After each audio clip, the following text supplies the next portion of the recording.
And we're live. What's up, everybody? This is the first time we are doing a live stream straight from Discord. We're going to do the call-in show directly from Discord. So if anybody wants to join today, I will drop a link. You join the Discord, you will see the room. You click there, raise your hand, and join us. There's been a few weeks since we've done our usual live streams. As I'm sure many of you know, the team was here in Israel, and we did a tour all throughout Israel and Palestine. I say all throughout. We didn't cover nearly enough ground, but it was a pretty amazing tour nonetheless. We went to 7, 8 different cities and towns, interviewed 30 or so people, some short form, some long form. We're going to be releasing this over the next few weeks. But now we're back to our weekly streams. Let me know how you could hear the audio coming in, and we're going to start bringing people on. As you can see, there's also a new feature here on StreamYard. That's a streaming software I use. We're now going to see the live chat on the bottom right-hand side. Okay, we'll see how that goes. Okay. So if anybody wants to join, please raise your hand. We could also do Q&A both on YouTube comment section and here on Discord. For those who don't know much about the Discord, it is a community of, wait, hold on. There's somebody doing construction outside. And I don't have ample focus levels to do both. So there we go.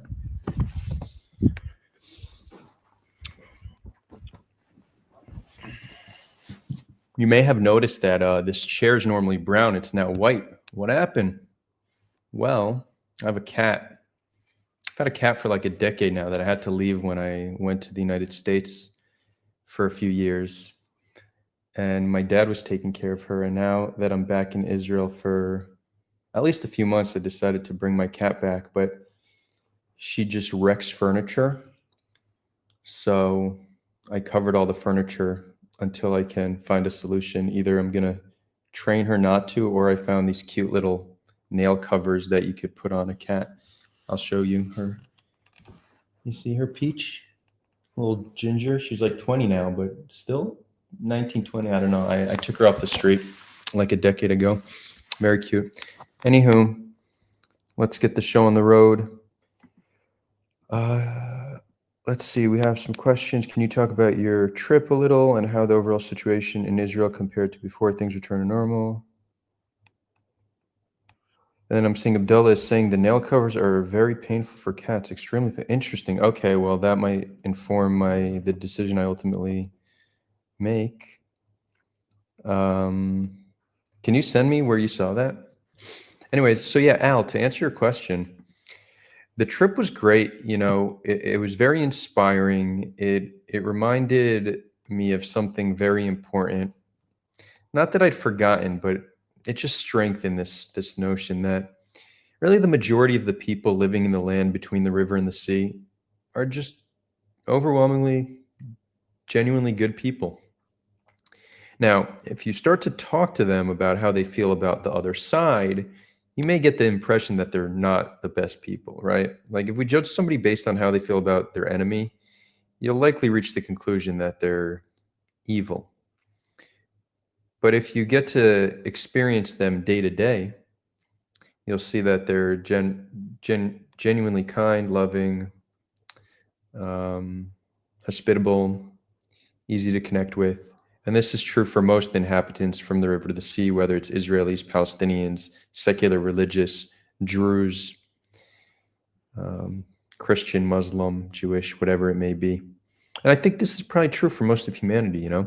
I think we often get to see the worst of people through social media and mainstream media, right? Mainstream media is showing you violence and crime and stuff like that. So it does give a skewed version of reality.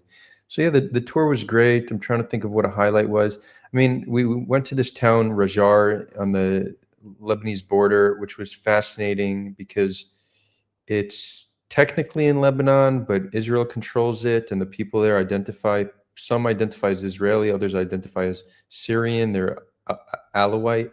So it's interesting that there's an Alawite community here in Israel. So that was cool to discover.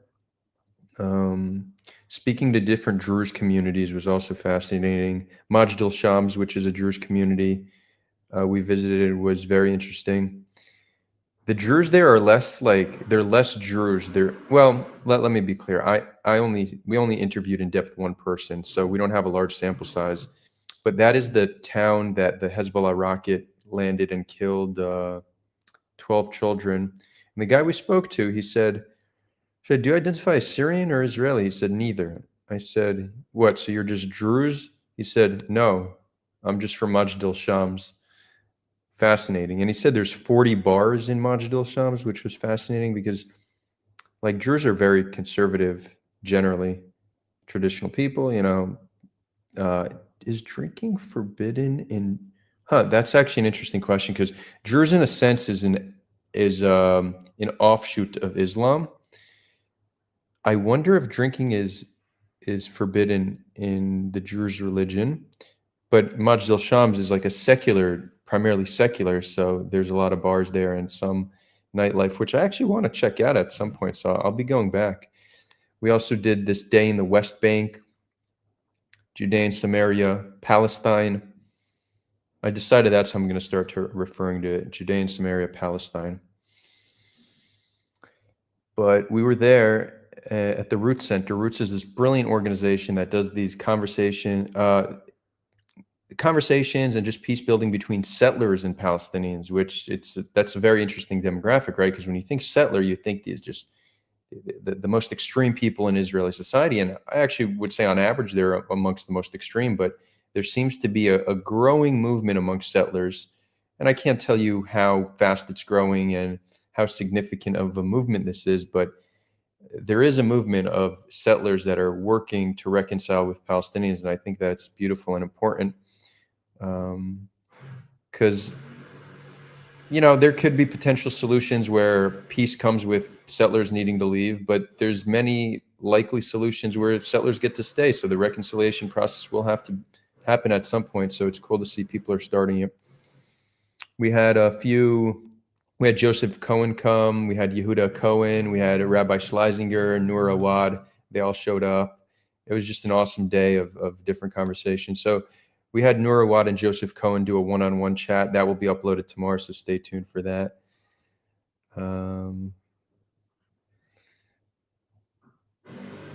Anywho.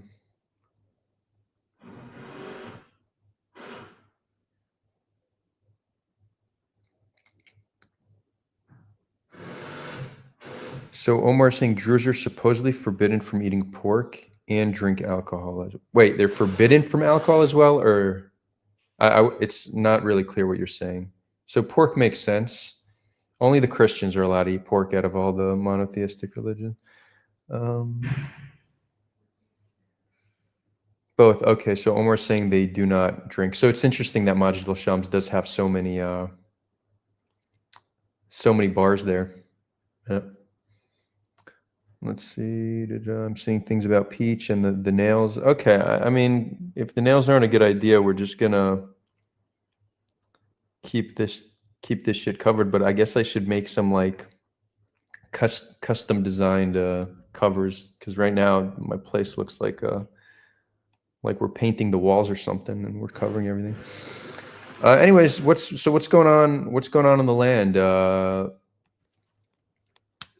I mean, immense pressure on Israel. We've seen England, Canada, and Spain all come out with very strong words against Israel's continued operation in Gaza. England even suspended a free trade agreement, which is pretty significant. This is the closest Western nations have ever been to sanctioning Israel. We're probably 17 and a half months too late on this, but hey, better late than never. There's also a growing movement within Israeli society. The majority of Israelis want this to end. There's more and more protests. The amount of pressure on Netanyahu, both from external parties and from within, is immense. Yet at the same time, for him to remain in power, it seems like he needs the war to continue. Why? Because if he ends it, most likely his government will collapse and we'll go back to elections. So you could say he's stuck between what's the saying? Stuck between a rock and a hard place, the rock being the international community and Israeli society, the hard place being Ben Gvir and Smotrich, who are threatening to leave if the war ends. So we'll see what he does. It's interesting. At least now we collect some data on what atrocity can be committed in the public before the international community stops it. Depending on, I'd say a safe estimate is 3% of the civilian population in Gaza has been killed since October 7th. Okay, so that's what it takes for the international community to step in. I guess it's an improvement from the 20th century, but certainly not where we should be as a species. So Paul Tosland is saying, I'll pull this comment up, I'm ashamed to be British and for them to say nothing when Hamas thanked the UK government. So I get that point. Like, Hamas did thank the UK government, so that could very well be framed. Look, Hamas and UK are on the same side. But would this be a type of false dichotomy? There's some kind of fallacious thinking here, right? Let's just give an example. If the UK during World War II, let's say when fighting the Nazis, they would get massive praise from the Soviet Union, would that mean that the UK is bad because the brutal Soviet Union is praising them? No, that's just not a way to measure right or wrong. Sometimes two entities that are ideologically opposed, one can be much more moral than the other, can be aligned on an issue. It doesn't really speak to, it doesn't really speak to the you can't do like a qualitative judgment on whatever that issue is just based on who agrees to it. Like, it's just not, it's not the right way to look at things. You could think of like countless examples throughout history, countless examples of that. Sometimes two parties agree on something. That doesn't mean those parties are the same. That doesn't mean they're aligned. That doesn't mean they're equal. It's just not the right way to look at it. But feel free to push back on that. Let's see, we got some more comments here. Nevio says, why are many Israelis opposed to letting in humanitarian aid? Can't the IDF distribute aid if they fear humanitarian orgs are letting Hamas steal the food? That's a good question. I think that they probably think that letting in humanitarian aid only will strengthen Hamas and continue the war, right? I think there's this assumption that they're close to being defeated, and that if we continue to withhold aid, that'll increase the chance they're defeated. It likely doesn't come from malicious intent to harm civilians, though some, I'm sure, are driven by that. But the majority, it's more so, if this can help us win, I support it, regardless of the humanitarian toll it takes. Overwhelmingly, Israelis don't care at all about the harm to civilian life. Why would they risk their own? Why would they put themselves at a disadvantage only to care about the civilians of their enemy? And this is true for all conflict across the board. No one cares about the civilian population. This is why we need international law and international standards to protect civilians against warring parties. So if the IDF can get a 10, 20, 30% advantage, but the cost is tens of thousands more dead Palestinians, most Israelis would be perfectly okay with that. That's just the sad truth. But I don't think Israelis are unique in this. I think they're unique in the situation they're in, but you look at pretty consistently people in conflict, the limited data polling data we do have of public opinion in people in conflict, there's very little compassion for the other side. Hell, I mean, let me just give you like an example. Like you had 75% of Americans supporting the invasion of Iraq. Like Iraq never posed a threat to the United States. Think about how easy it is to convince a population that there's an enemy that you need to kill, right? Like Israel has actually been in conflict with another population. In the United States, it was simply just the media drumming up the narrative that we need to do it, and the majority agreed.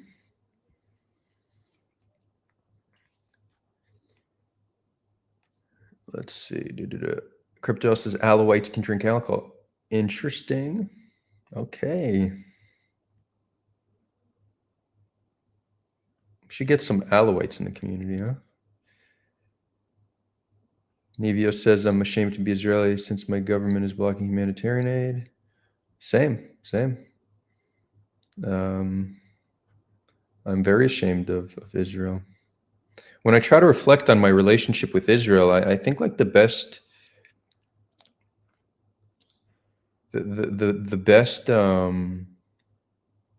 analogy I could think of is, imagine you have like a parent that has raised you and showed you all this love. Like obviously you're going to love your parent, but then as an adult, you understand that they have like a dark side, that they're just abusive, and they like, I don't know, they go out on the weekends and just beat people up, and they're just like borderline personality disorder, maybe sociopathic. They just have this dark side where they cause people a lot of harm. That's not going to cause you to fully hate your parent. You're going to have some kind of like a love-hate relationship with them. So I'd say that's probably to explain my relationship with Israel. Like I don't love the institutions, but there's something about like the land and the people and the culture that I very much feel a connection with. So for the analogy, the people, the culture, all that would be the love I got from my parent, and then the institutions and how they're treating Palestinians would be the abusive side of that parent. Anyways, no analogy is perfect, but I hope that gets the point across. Let's see, we got some more comments. The definition of winning is ever changing. This is from Game Fair. Yeah, I mean, I'm not sure exactly what you mean, but my sense is you're saying that how governments spin narratives. So it's very common for both sides to claim victory, right? I think every single operation Israel's conducted in Gaza, both sides said they were victorious, and that's what will happen this time as well, most likely. Andrea asks, in your opinion, do most Israelis believe most of the dead kids and dead non-combatants are made-up propaganda? My sense of it is Israelis don't really care. I don't think they would actually deny it all too much. They might say we can't know the death toll, et cetera, but all this narrative of like Ministry of Health inflating the data and all this bullshit narrative around 1-to-1 civilian to combatant ratio, which has no basis, Israelis aren't having those conversations. There's no interest in it, because if the civilian to combatant ratio is 1-to-1 or 9-to-1, Israelis will still believe that this is a war that needs to be fought. So the conversations we're seeing online is primarily from American Jews or just pro-Israel propagandists who are trying to convince the world that Israel's operation is just and okay. So they're having this conversation with the world, but this is not a conversation happening in Israeli society. Paul responds to what I said, being praised by a terrorist group is not a good look, in my opinion. Yeah, I mean, I hear that, you know, like, let's give an example, right? I've put out a few analyses on the death toll and civilian to combatant ratio in Gaza, widely shared. If Hamas praises me, you could make the claim, oh, you see, they're praising me for my work. But that doesn't really, and I agree, that's not a good look, but that doesn't mean anything. People have the right to know the truth about the death toll. I think it's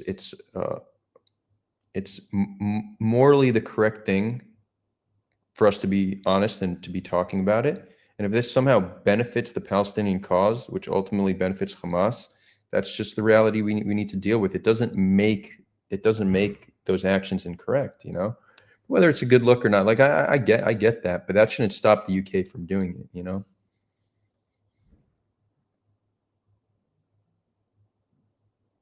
Do you know what Israeli justification is for not allowing Western journalists in? Yeah, I mean, that's just so they can't cover how bad it is and the war crimes. I mean, that's the most plausible explanation. Western journalists, I mean, you just see the destruction there. If you start getting testimonials from people, it's just not going to look good. That's why Israel only lets in their people, their propagandists. Like Douglas Murray can go in no problem. Andrew Fox, they all get tours because then they come out and they report. They're like, yeah, I was there on the ground. This is what I saw. It's not that bad. Well, they should be letting everyone in then.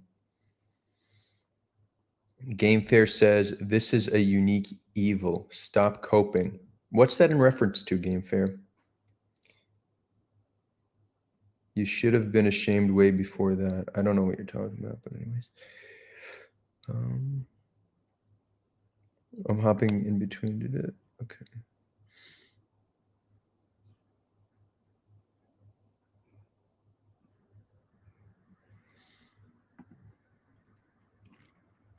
Also, if anybody wants to join, I see the viewership is now up. If anybody wants to join this live stream, I'm dropping a link to Discord. If you join Discord, you could just hop on.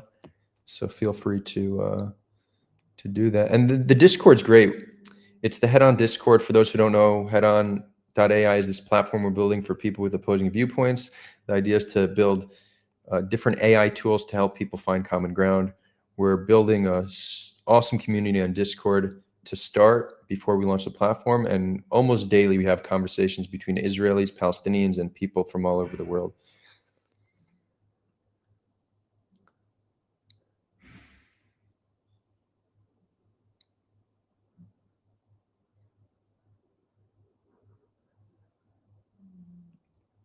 Paul says, I would say it's partially down to the protection of journalists. You can't have them wandering around a war zone.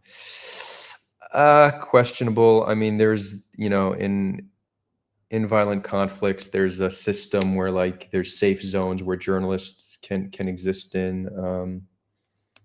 I mean, yeah, you could say it might come down to some amount of protection, but I think the not giving journalists free rein to report whatever they want from the ground is probably a stronger motivation. I mean, the amount of Palestinian journalists that have been killed since October 7th doesn't give me the feeling that Israel cares all too much about journalists. CS Engineer goes, free Palestine. I agree. And if we want a quote that all people can get on board with, free Palestine and Israel from hate. How about that one? That's a good bumper sticker. Should we make those t-shirts? Who would buy a t-shirt that says free Palestine and Israel from hate? Let me know, because if there's enough demand, I want to do that one. And then from the river to the sea, all the people will be free. That's a pretty good one, right? Anyways.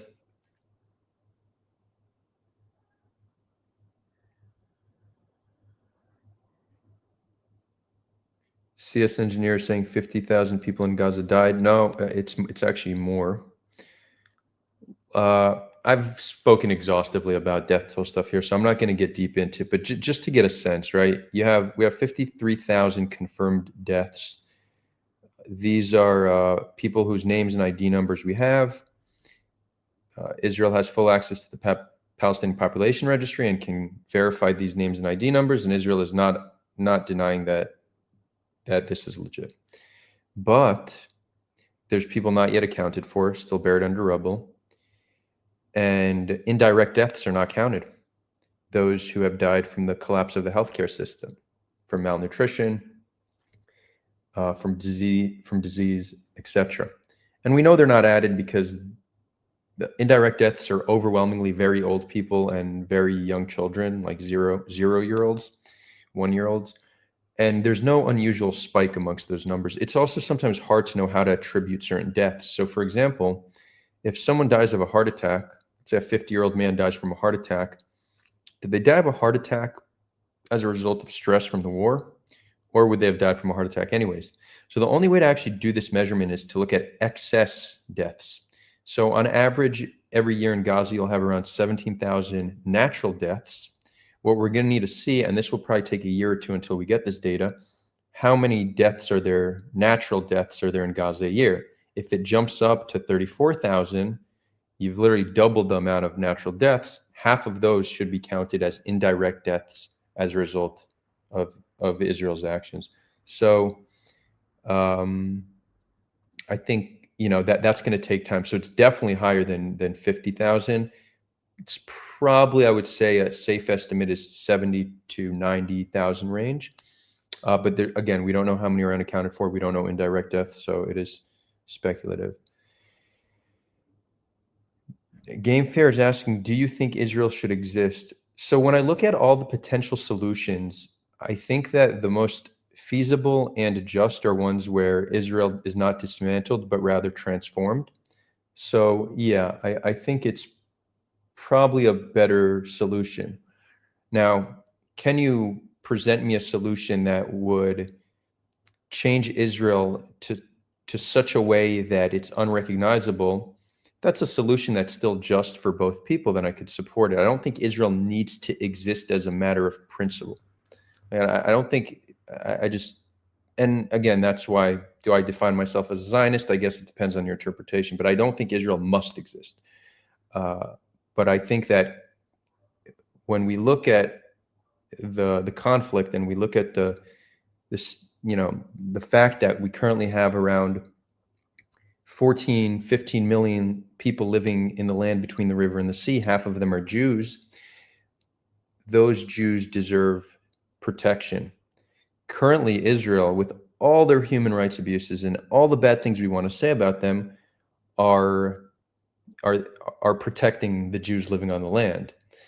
So if you could provide another alternative where Jews can have that ensured protection, then I'd have no problem supporting that.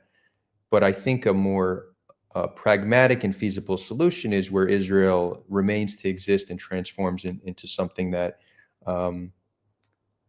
it just not only protects Jews, but all people living under their control and is not oppressing another group of people. So whether that means giving Palestinian sovereignty over certain areas, whether that means taking sovereignty over the whole land but making everyone equal citizens, that's a decision Israel is going to need to make or be forced into at one point. But yeah, so I consider myself like solution agnostic. I'm not super dogmatic about what the institutions look like, what's the symbolism, what's the flag and the national anthem. I really don't care. For me, it's all about the people and their rights. That's how I look at it. There's many ways to protect the rights of the people. Any solution that can do that, I can get behind.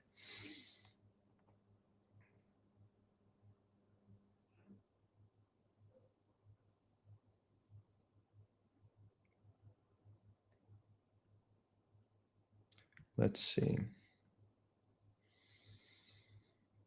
O3 says, Adar, can you please refer the fact that Israel is still a democracy with protests going on each day calling for stop the fighting and opposition leaders calling the latest renewal of the military operations a war crime? So the word that I think you misspelled makes me not understand exactly what you're asking. Can you please refer the fact? Like just mention it? Yeah, Israel is, well, whether it's a democracy or not is questionable because they currently control 5 or so million people that cannot vote. So that's questionable. But within Israel proper, it's a functioning democracy. And yes, there are protests and the anti-war movement is growing stronger. And often the anti-war movement for most of the time was actually quite different in its nature. It was more so bring the hostages home, let's not send our soldiers to die. But now we're seeing like a sub-movement of look at all the dead children. They're holding up photos of dead Palestinian children.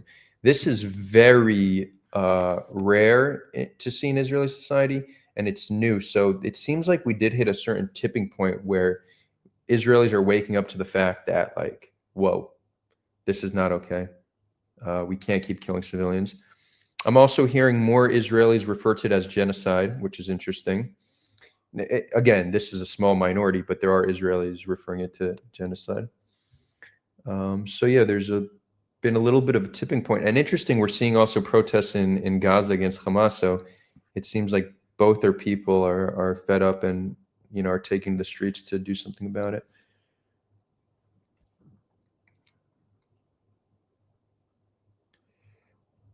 let's see. Abdul Karim Pasha says, how do you think anti-Hamas protests influence Hamas leadership decision-making? Are they more likely to make deals to let food in, or less likely because a starved population won't protest?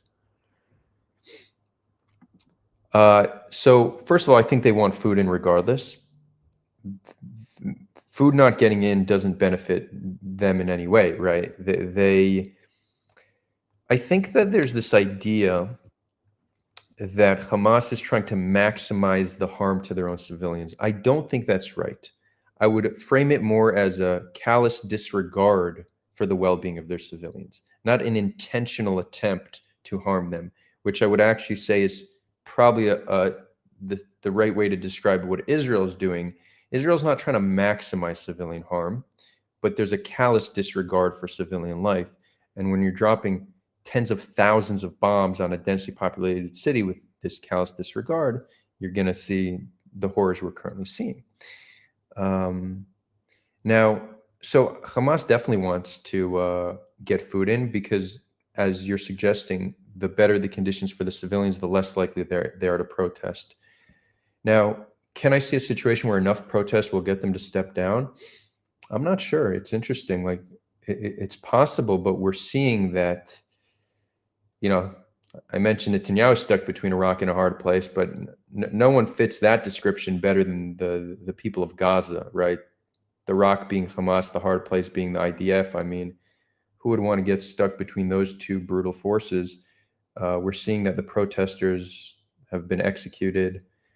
So, right, it's like not damned if you do, damned if you don't, die if you do, die if you don't. Pretty horrible situation to be in. So is it changing their decision making? I don't think in any noticeable way. If somebody has a different analysis on this, please let me know. But I don't think it's changing their decision making in any noticeable way. But yes, they would like to get the aid in. Hamas does not want to see their children and families starve to death. They don't like. And there's also a difference between leadership, right? Leadership can say, I don't think it's a matter of policy, but leadership can say, you know what, if a lot of civilians die, that's great for PR. And I'm sure that's a consideration. But like Hamas soldiers, they don't want their mother to be starving to death or their children to be starving to death. Like, that's just not something anybody would want. So, like, they are human at the end of the day.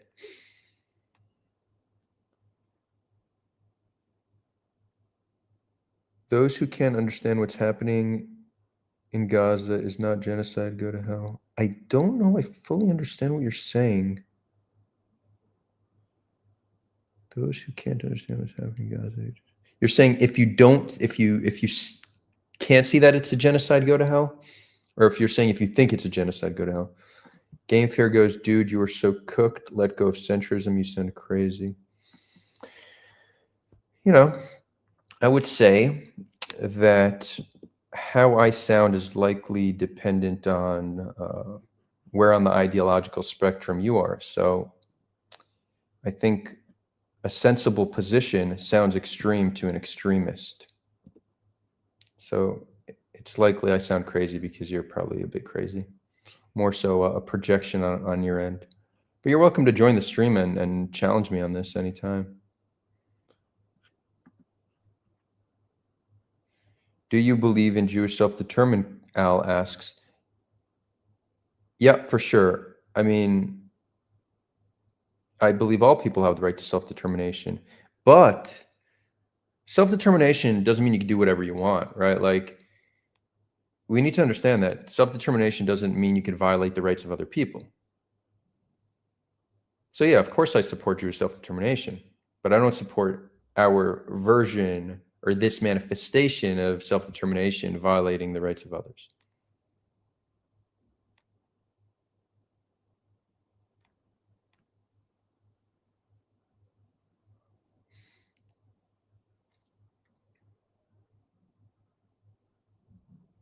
Let's see. Dun, dun, dun.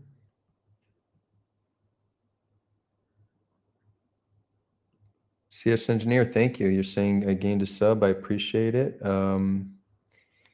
If you want my Instagram, it's just my name. So the same name as this channel, just search on Instagram. That's me on Twitter as well.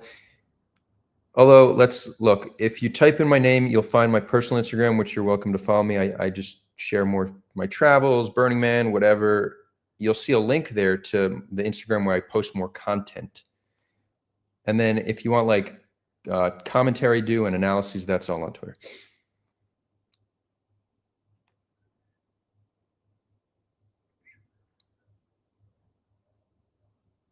Free Palestine against Israeli hate. I don't know what you're asking, Game Fair. Yeah, I would definitely free Palestine against Israeli hate. Yep. Yeah, why not? What is Palestinian? So, Mishka, Yaakov Mishka, a Palestinian is the national identity of the Arabs living in what is historic Palestine. More or less. Either living in historic Palestine or the descendants of those who lived in historic Palestine. I'd say that's a pretty straightforward definition. I know what you're getting at. You're trying to, actually, I don't want to make assumptions about your intention here. You could clarify, but. Adar, do you think that what's happening has escalated to the level of genocide or genocidal intent? Good question, Andrea. So normally when I'm describing things and writing things, I don't use the term genocide often, but the primary reason for that is because I'm not interested in getting into an argument on terminology. I'd rather just talk about the implications of what's going on. For example, the fact that you've had the highest rate of children being killed out of any instance of violence since the Rwanda genocide, highest civilian to combatant ratio in the 21st century, right? I'd rather just describe it in these terms. And the reason for that is because many on the pro-Israel side, the second they hear genocide, they shut down completely to what you have to say. So I'm trying to explain it in actual like facts. What are the facts on the ground? Not like not argue over terminology. But yeah, I mean, the fact that, you know, every like major academic on genocide, most human rights organizations have called it genocide. Like, who am I to argue with them? Now, to be clear, there is a difference between the legal definition of genocide, which is a very narrow definition, and an academic definition, which is much more broad. So will this be proven to be a genocide legally? Unclear. It's very hard to prove intent. But genocide from an academic perspective is it's much broader and call it even much more subject to interpretation. But there's pretty much a consensus at this point that it's a genocide. And, you know, I would even go on to say, like, people say, oh, but that's just anti-Israel bias. People are calling Israel out, or they're being unfair to Israel. But if you actually if you go to Wikipedia and you look at the list of genocides from the 21st century, you'll see a list of things that scholars and academics are calling genocide. Almost all of them have not been as deadly as Gaza. So there's not an unfair application of the term. There just isn't. Gaza is worse than many other instances of violence that are being described by academics as genocide. So, can I, as a Jew, enter Nablus and Beirut? Yes, Yaakov, you can as a Jew, but not as an Israeli. Yep. I was actually in Nablus the other day as an Israeli. Arrest me, what you gonna do? But yeah, it's not legal to go. But interestingly, it's not legal by Israel. The Palestinian Authority won't arrest you. Israel will if they find out you go. And, you know, it's for your own protection. It's not safe to go into some of these cities, especially not with like an Israeli license plate or speaking Hebrew. But no, currently Israelis can't go to a lot of places because there's a conflict.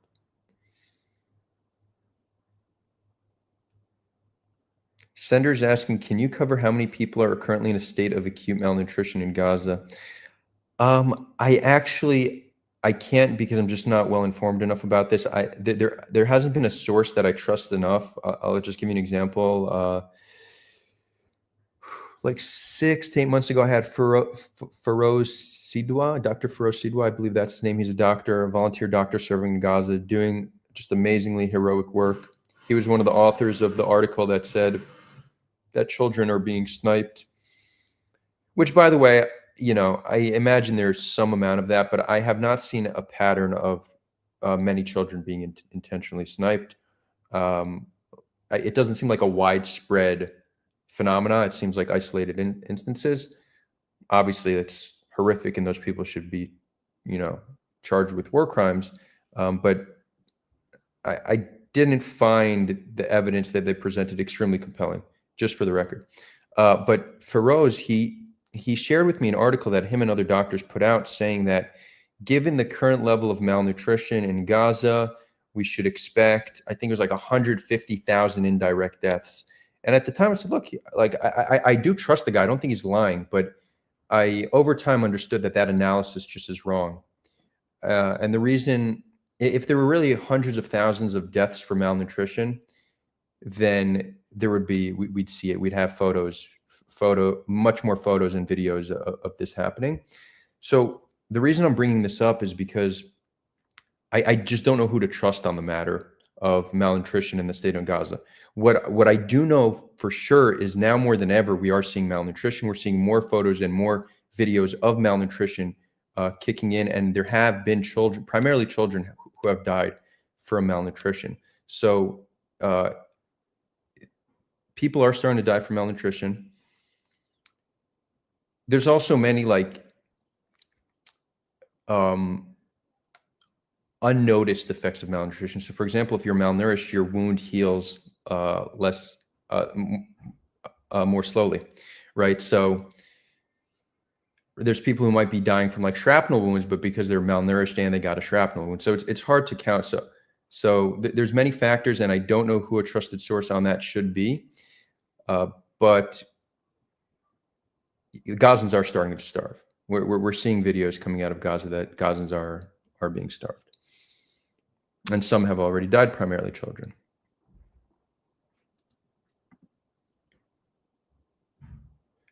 Let's see.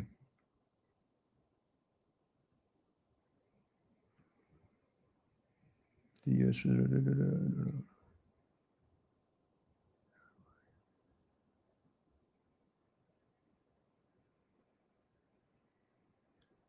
O3 asks, how and why, in your opinion, should the awareness of the situation of Israel to the horrors of Gaza is growing? How would you spread the message differently? I think it's just growing because people are just, there's just endless videos of dismembered children coming out of Gaza. Like, enough's enough. Like, there's only so many people see before they're convinced. I don't know. I'm not sure I have such a thorough answer here. And a different message for Israelis. It's very hard to get people to care about their enemy. Very hard. I think the best way to convince Israelis to change their mind about the human rights abuses is that it's not in their interest. You need to make the case that Israel's chance of surviving as a sovereign state decreases because of the war crimes Israel has committed. Meaning, I could say to Israelis, our chance of losing all of this is increased because of what we're doing. And then you could point to trends in the international community of Israel being more isolated, population trends, how the younger generation is more anti-Israel than ever before, the fact that the U.S. vetoes every UN Security Council resolution against Israel. In the future, that might not be the case because Americans have been radicalized against Israel, right? So I think this is the most compelling case to Israelis. People care more about their self-preservation than the civilians of their enemies. So I think that's the way to make a compelling case. Yaakov says the Jews are the problem, but not the Muslim culture is not intolerant. Who's Tal? Not sure who you're talking about, Yaakov.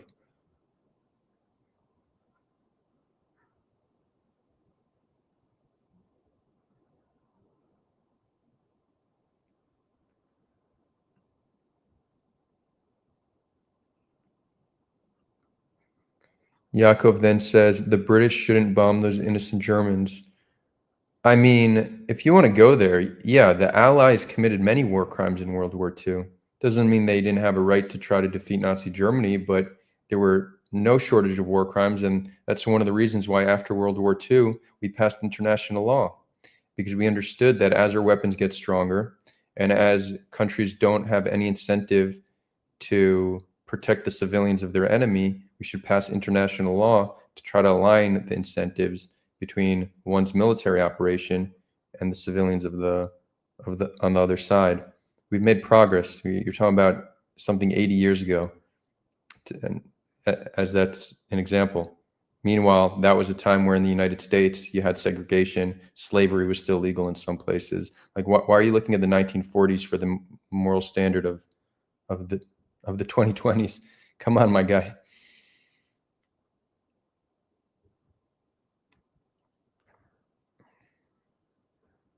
Osama goes, hey, my friend, how you doing? Doing well. Good to see you here.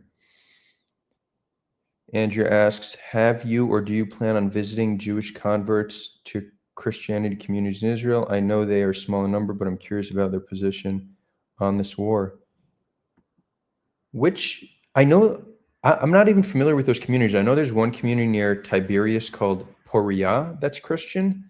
I didn't know they were converts though, but I'm going to keep going to different towns. We're going to keep doing this content. So please give me a suggestion as to if you know like a town or community I should check out. I'd love to do that.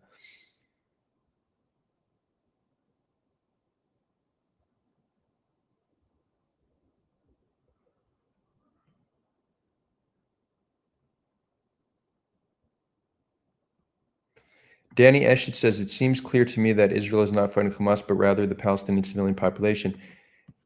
I would probably say they're fighting both. I mean, now that they've made their plans for ethnic cleansing public and a matter of policy, it actually describes a clear motivation to harming civilians, right? The best way to get civilians to leave is to make their life so horrible that they'll do anything to get out. So you destroy their homes, you destroy vital infrastructure, right? Like, why did Israel make hospitals inoperable? Why do they destroy power plants and water lines, right? This is not Hamas infrastructure. This is vital civilian infrastructure, cropland, right? So Israel really made Gaza unlivable. And the propagandists are saying, no, they'd only attack Hamas, whatever. I mean, at this point, we just know that's bullshit. But prior to them making their ethnic cleansing plans public, you could wonder, why are they making Gaza unlivable if they're just trying to defeat Hamas? Now that they've acknowledged it, you could see a clear motivation to make it unlivable. Like, if you're trying to ethnically cleanse Gaza, attacking civilians is an effective strategy, right? I'm interested how the Hezbollah community will mental gymnastics that one.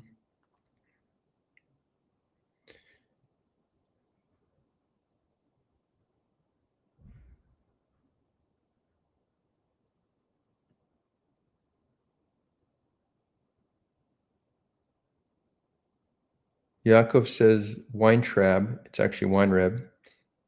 Give an example and go back to Poland. You mean like lead by example, go back to Poland? I don't know. Poland's a little cold for me.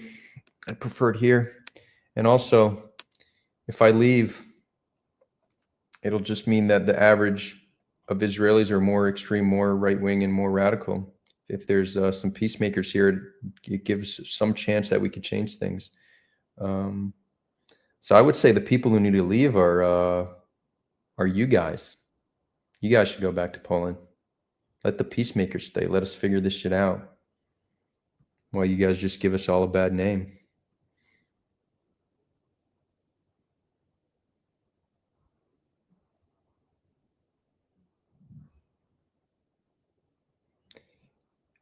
T. Bishop says there are 30 million. Oh, this isn't addressed to me, so I don't need to talk about that. Okay.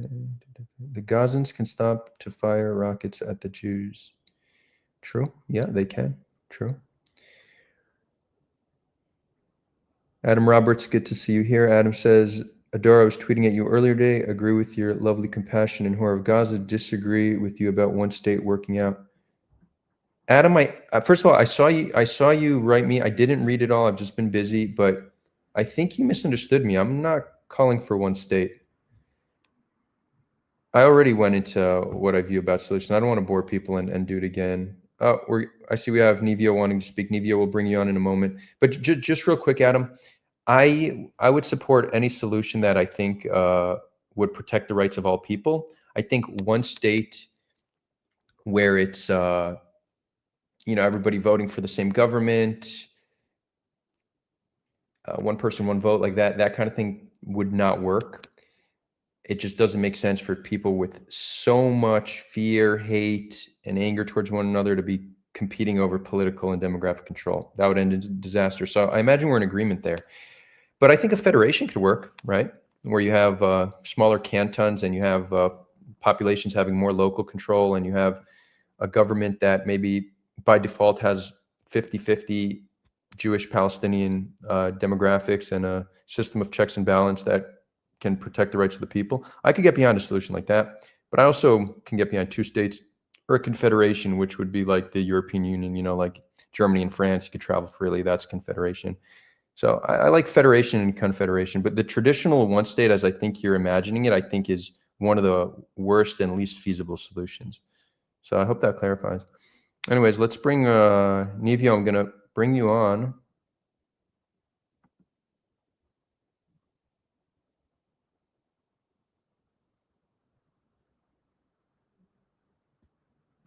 Nevio. Hi, can you hear me?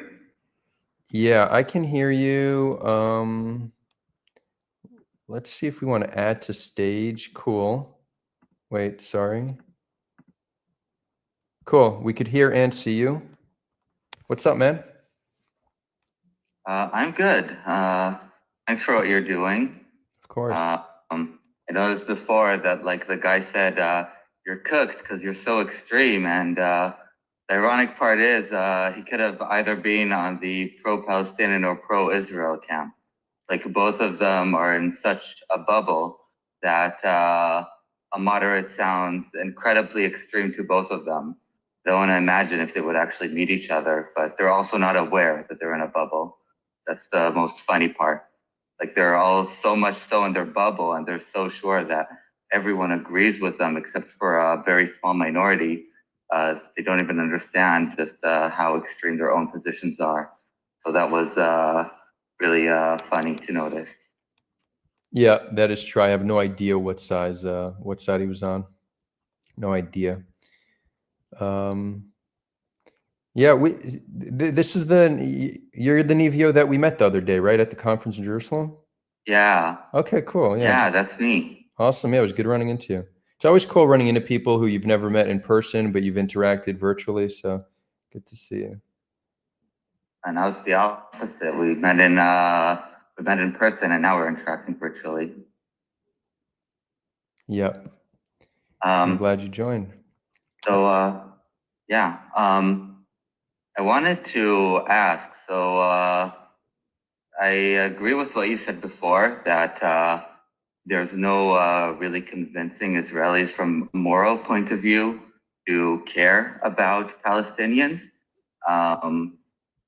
It's mostly just like being pragmatic. That's really the only way to convince them. I say them, even though I'm Israeli, but I feel that my positions are different from the vast majority of Israelis. And I would think that it's the exact same with the Palestinian side. But so I have two questions. One, it seems to be the case, I hope I'm wrong, but it seems to be the case that the pragmatic argument isn't that strong anymore. It seems that the most powerful superpower in the world is behind the idea of ethnic cleansing. The other two superpowers, which are China and Russia, they don't seem to really care. They don't seem to be really opposed to it. The only powers that are opposed to it are really just the Muslim powers, and all of them either want Israel destroyed no matter what. So Israel has no incentive to meet them in the middle, like Iran, or they value their relations with the U.S. more than they value the Palestinian issue. So it's a bit hard to convince Israelis, not all Israelis, but the Israelis who really want ethnic cleansing. How would you convince them that it's not pragmatic? That's one. And my question, probably because you talked to far more Palestinians than me, what is their motivation to really go that much hardline? Because to them, the pragmatic argument is far stronger. Israel has the Samson option. That's basically the idea that if Israel was to be destroyed, everyone's going. They're gonna go completely full nuclear and kill anyone, similar to how Samson, for people who don't know the story of Samson, he was taken by the Philistines. And when he was blinded and he understood they were going to kill him, he basically just basically killed himself by taking over one of the pillars that kept the temple up. And everyone there died, including him. And it seems that that is what Israel's going to do. So even if October 7th would have succeeded and Hezbollah and Iran would have went in, they all would have died. I don't see Israel allowing anything else happening. So why are Palestinians not convinced by the pragmatic approach? So that's the two questions. How do you convince that to Israelis that ethnic cleansing is not pragmatic? And why do Palestinians or pro-Palestinians not understand how unpragmatic their situation is? Maybe Palestinians in the audience could help with that. It's a good, both good questions. I mean, if an Israeli believes that this can be solved once and for all by relocating Gazans, then I think it's going to be very hard to convince them. I think you just need to convince. I'm not even sure you could. You would just, the only thing you could say is the world's not going to let that happen. Let's try to ground our ideas in reality. But I can't say with extreme confidence that there's during Biden, I could say that, but I feel that it's very hard for me to honestly say that under Trump. Right. Trump seems to be on board. Exactly. So I don't even know if there's a compelling case. I don't think you can be convinced that those people can be convinced. Regarding Palestinian hardliners, I mean, I do actually. Not all Palestinians are hardliners. Like right now, the polling out of Gaza shows the majority support two states.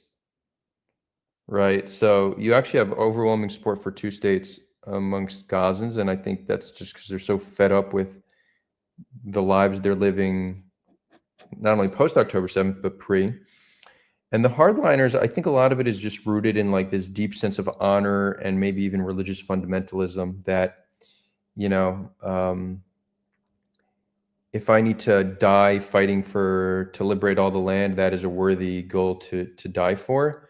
That's something very deep rooted in many, and I don't even know how you can convince them with words. What I do think is possible, I think people are often products of their environment, and I think we often underestimate how quickly someone's perspective changes once you change their environmental conditions. So I think some of the hardliners who are saying, no, we're going to liberate all the land, the second there's a just solution where Palestinians are sovereign and they have their dignity and freedom of movement, I think you're going to see much fewer hardliners.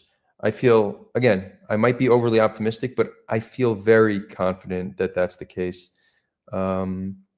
If somebody is really driven by like a deep-rooted like nationalism or religious ideology, it's often very hard to change their minds. Like it's probably not the best use of time.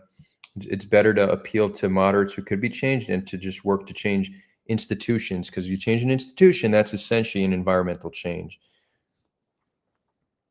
Right. So like an institution could be an education system that produces less hardliners. Right. Does that de-radicalize existing hardliners? No, but it means that the next generation will be less hardline. I think that's probably a better way to look at it. So I'm happy to have you continue if you have any follow-ups, but there are a lot of questions in chat, so we will go back and forth. But is there anything Sure. is there anything else you want to say on specifically this topic? So I wanted you to maybe challenge me because I understand that I probably have a bias, and so I want to challenge that bias. Like, is it is it really true that Israel, like at least in terms of hard power, is by far the strongest here? Because I see all kinds of pundits like John Mearsheimer and a few others who are saying otherwise, but I really just don't see it. Israel is a nuclear power. They're very clear that they're going to use the Samson option if they have to. They have the strongest power behind them. The other two powers are ambivalent. Am I missing something here, or would you agree with my analysis for the most part? I think, well, if you include like nuclear weapons, you could view that as like an equalizer of sorts, right? Like, obviously, the United States is much more powerful than Israel, but Israel does technically have enough nukes to destroy the United States, or speculative that they have enough nukes, right? It's the only country that has nukes that hasn't admitted to that we know of.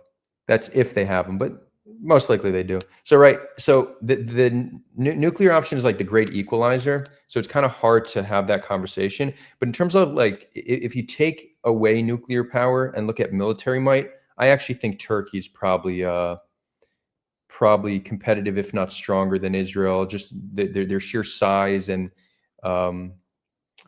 I don't know if they're. That's a good point. Yeah, and like Turkey's not ambivalent. Yeah, exactly. Turkey and Iran also has some amount of might that I think can compete. But yeah, again, if you account for nuclear weapons, then that can be seen as the great neutralizer. But Turkey and Iran, I would say, are comparable in might, and in some regards probably stronger than Israel. Yeah. Good point. Yeah. You want to stay on? You're welcome to. Yeah, I want to ask, like, how could we help? I mean, Israeli moderates and Palestinian moderates. So we're gonna do I'm gonna do some audience questions just because they're really stacking up. And by the way, guys, I see there's too many questions to respond to all of them. So we're gonna prioritize super chats. If you want to support the show, you could toss a super chat. Yeah, I took enough.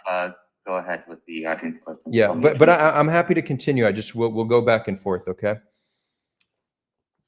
So Dami 1947. Dami 1947 says, what do you think about the destruction of large parts of water infrastructure in Gaza? Do you see military purpose behind it, or is the sole reason to do that to make Gaza uninhabitable? Well, so here's the thing. Everything can be like, you could always find a military benefit to anything. So yeah, if Hamas doesn't have access to water, they'll be weakened. If the people are protesting them, then they'll be weakened. Right there, you can always find a military justification. For example, when Israel bombed university, one of the excuses they gave for doing that was saying the university was teaching engineering, which then the engineers were making weapons with. Right, so like, okay, I guess that's a justification, not a good one, but it's a justification. And like the hospitals, the fact that out of the 36 hospitals in Gaza, less than half are operational. Just so you all know, and this might surprise some people, there's not a single documented instance of an attack being launched from a hospital. This is just one of the propaganda points. What has been proven, and this shouldn't be surprising, is that Hamas sends their injured to hospitals. Duh. Okay, well then you could justify destroying hospitals if you don't want Hamas to get treatment, right? So there's always a justification, but not a good one. International law does not allow you to destroy hospitals if it's being used by combatants. I mean, think about if like Hamas blew up a hospital because there were IDF soldiers being treated there. Like nobody would think that's legitimate.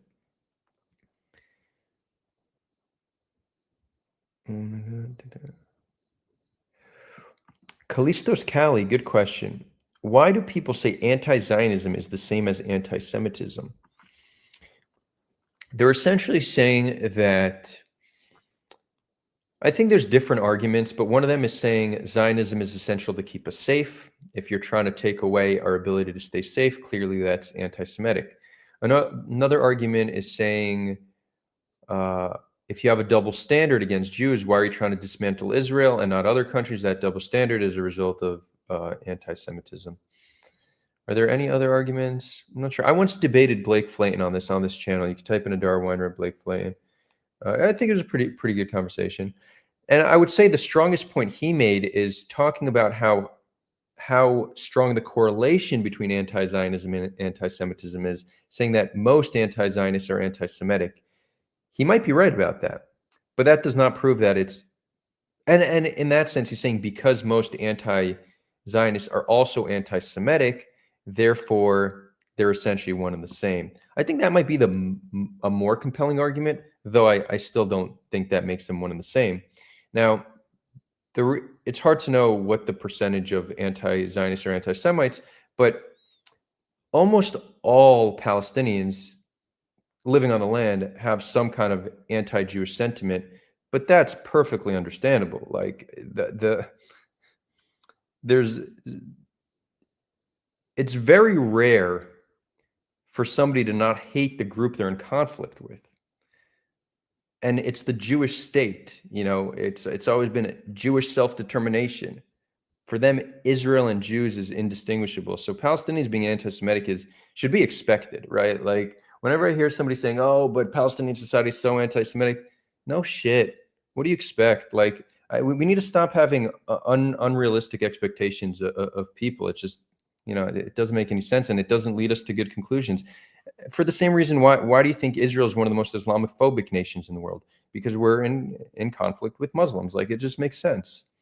Again, this isn't saying it's correct, but it's just natural, right? Like we shouldn't blame humans for having a very human reaction to their environment. We just shouldn't. I mean, you could, but you're just going to be disappointed if you expect humans to act in an unhuman fashion. Hope that answers your question, Callistos.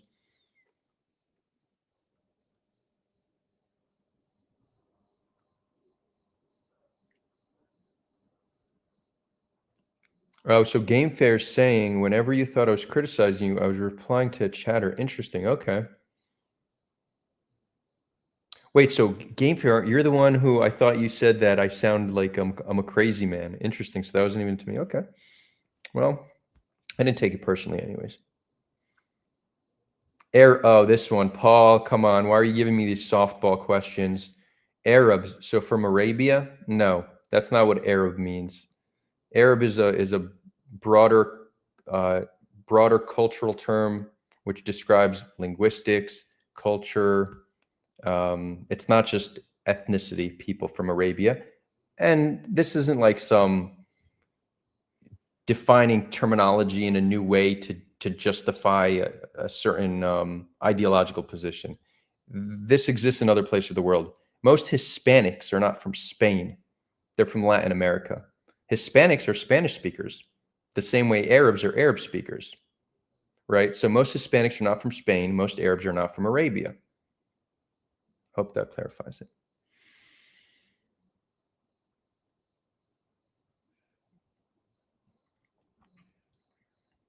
We'll do one more, and then we'll do one more, Nevio, and then happy to bring you on for we could do it again. Oh, Shervin, what's up, man? Good to see you here. What's the deal with the Trump Bibi plan on moving Palestinians to neighboring countries and rebuild Gaza for Israel? And what are the chances of it happening this way? I'm not. Wait, why is my? Oh, hold on. I realize whenever I open Discord, it gets dark. Let me turn the light on real quick. Is that the light I want to turn on? Probably not. Okay, there we go. Oh, I had leg day yesterday, so sitting and walking is painful.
Thank you for your patience, guys. That's so fucking annoying. Like once a day, my computer just crashes. I don't think it's ever happened in stream, so we've gotten lucky until now. I think it might be time for a new computer, which is all the more reason to send in those super chats. Let's fund a computer so we don't have this happening. Okay. Excuse the delay. We're going to go back to quote. We had a question from Shervin about the plan. I'll reread it just because we lost our flow. What's the deal with Trump-Bibi plan on moving Palestinians to neighboring countries and rebuild Gaza for Israel? And what are the chances of it happening this way? So I don't know if it really is if it's a Trump plan anymore. We don't even know what Trump's doing. Like, does he just say shit for the sake of saying it? Does he mean it? Is it a negotiating tactic? It's just so hard to know. But it seems like Netanyahu's serious about it. What is the chance of it happening? We can only speculate, but I would probably put it at around 10%, in my opinion.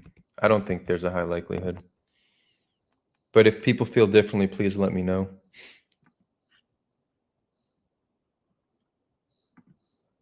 Nivia, you want to come back on? Yeah. I just wanted to respond to Nikki as I was about to write him. He asked, what are the odds that there will be some kind of Arab-Israeli and Israeli moderate coalition? I think that it's very likely once there will be enough numbers. Right now, they're not enough to make a coalition. There's 120 seats in the Israeli Knesset, the parliament, and the Arab parties and the moderate Israeli parties are not enough for that. There needs to be more moderates for that to happen. Yep, I would agree. I think that's also about the question about winning people over, but that's really difficult.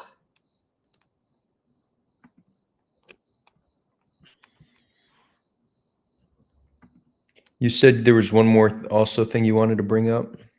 Meanwhile, it looks like the stream on X crashed. Oops.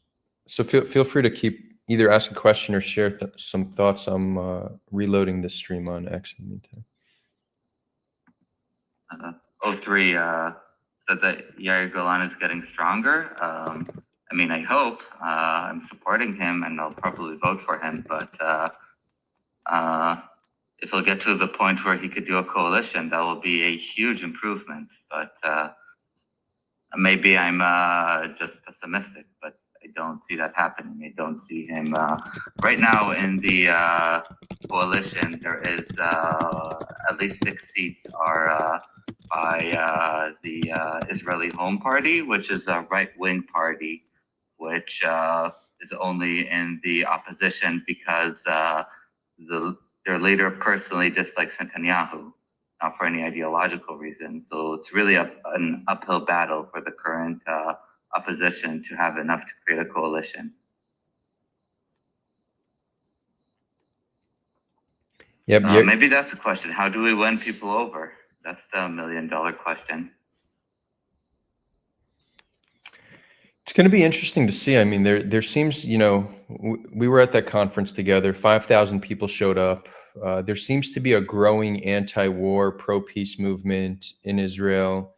I don't know how that's reflected in the polls yet, but it's going to be interesting to see if there is some movement there and if people are just so fed up with the bloodshed and just want to change.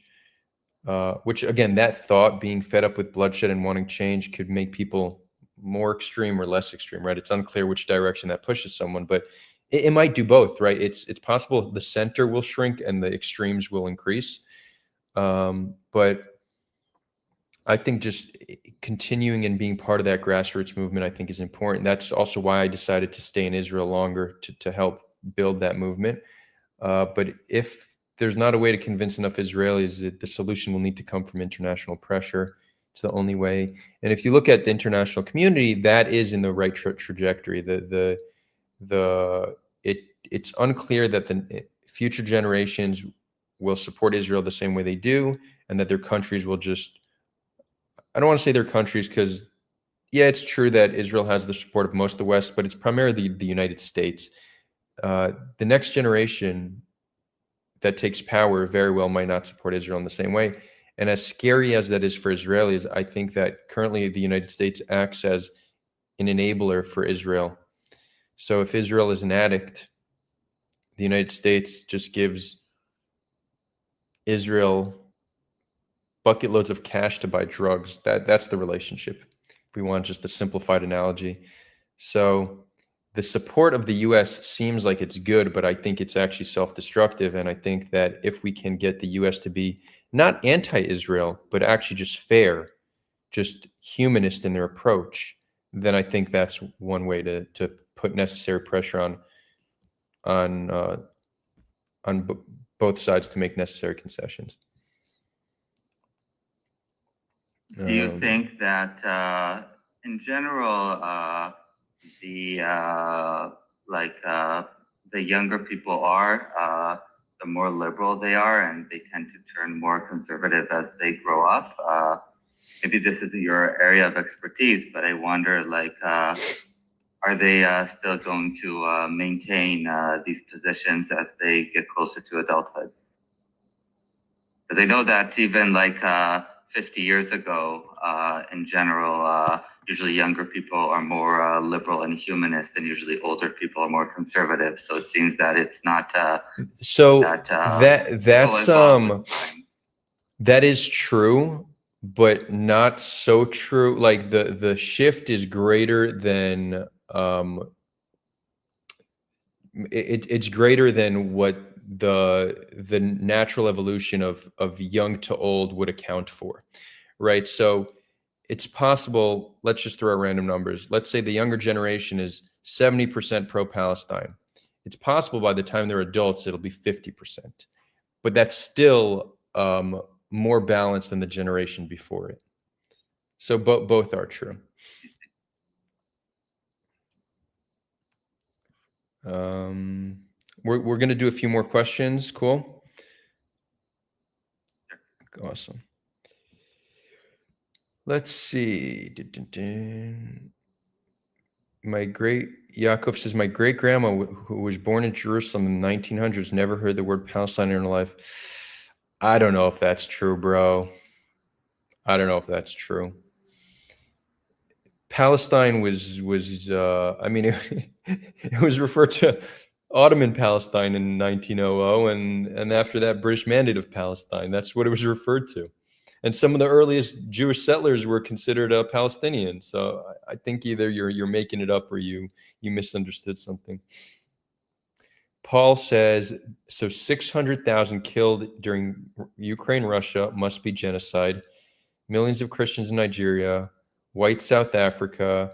Why are they never called genocide? Well, first of all, if you look at the list of genocides from the 21st century, there actually are some that are making the case that there is an instance of genocide that Russia committed against Ukraine.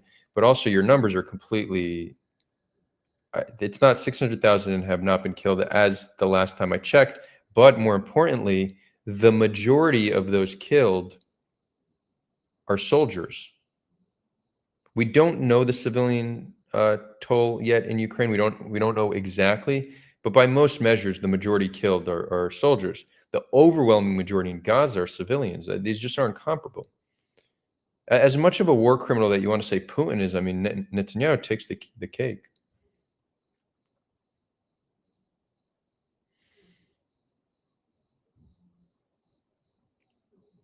Weinreb plays a small head. Jews will be slaughtered in Arab Muslim cities.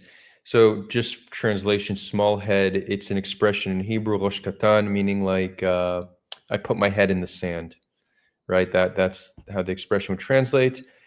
I'm not denying that there's cities that Jews are not welcome in the West Bank. I mean, I don't think you'll hear me say that, but it's not as bad as most people make it seem like it is. I mean, those who've been watching this content for a while, You might know this, but many don't. In 2016, I went to East Jerusalem and blindfolded myself with a sign, "I'm a Jew and I love you. If you love me back, give me a hug." And I got hugs in East Jerusalem. No one killed me. No one attacked me. That was before I launched the YouTube. That was posted on Facebook and went mega viral. But yeah, that was a thing. That was a real thing. And again, things have gotten worse since then. But even then, 2016, people said, "Don't go, you'll be killed. Don't try, you'll be killed." No, I was shown love there. I was in Ramallah a few years ago. Granted, I don't think we were speaking Hebrew publicly, but I'm going to Bethlehem next weekend. Like, I'm not saying be reckless. Don't start singing Hatikva. Don't wave an Israeli flag. Obviously, you don't want to be disrespectful, and you don't want to just cause unnecessary attention to you. And also, I have an American passport as well. I don't have an accent when I speak English, so I am probably safer than most people. This is not an endorsement, just so you know. Putting it on the record, I am not telling Israelis to go to Area A. It's technically illegal. I do a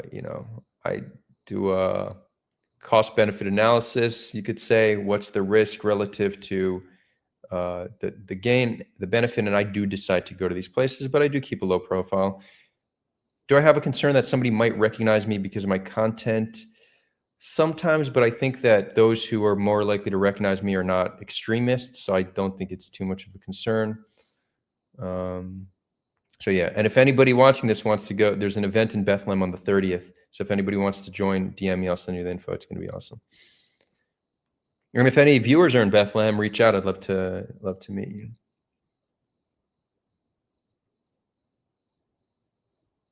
Andrea goes, hurt people.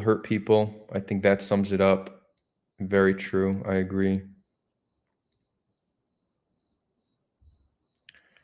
Paul Toslin says, are the videos and photos actually from Gaza? They've been caught out using photos from earthquakes in Iran. So once in a while, you're going to find a video that was misattributed, video or photo misattributed. It was from another conflict. But overwhelmingly, the videos we're seeing out of Gaza are real, and they're out of Gaza. Yes, there's dismembered children every single day. Almost every day we're seeing these videos. Children's with their skulls exploded, parents holding body parts. These are all real. There's no reason to fabricate it when you have enough real footage.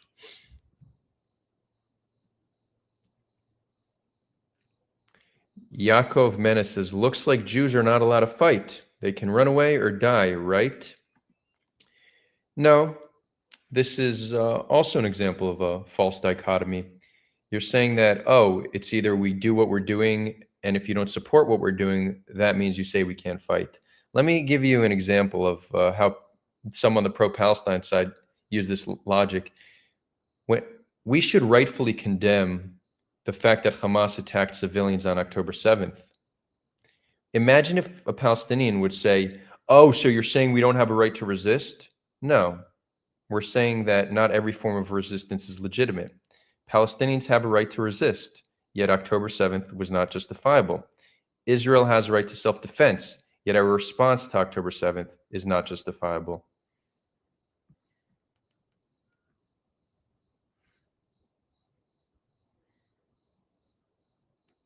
Andrea says, gotta go. Oh, this was from a long time ago. Okay, bye, Andrea.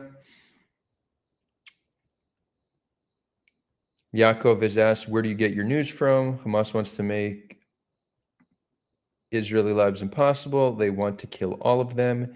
And now you get upset because the Jews want to push them away. Silly boy you are. Okay, you're still on the same thing. Where do I get my news from? I read the different publications. I read some of the right-wing ones, some of the left-wing ones, some of the anti-Zionist ones. I spend a fair amount of time on Twitter. Yeah, but I know it was actually a rhetorical question.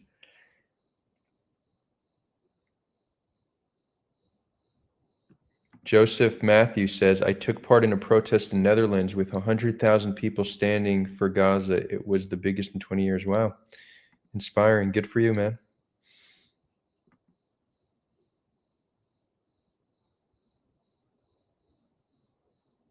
Let's see if I'm missing anything in Discord.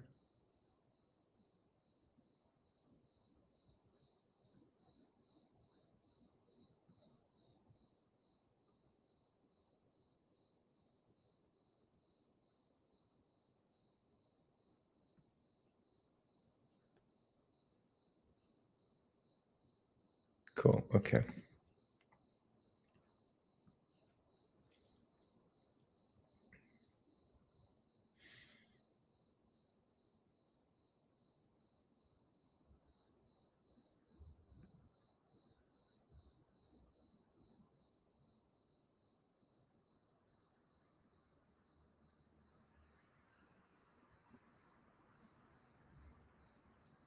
Damn, the chat is popping off today. Okay.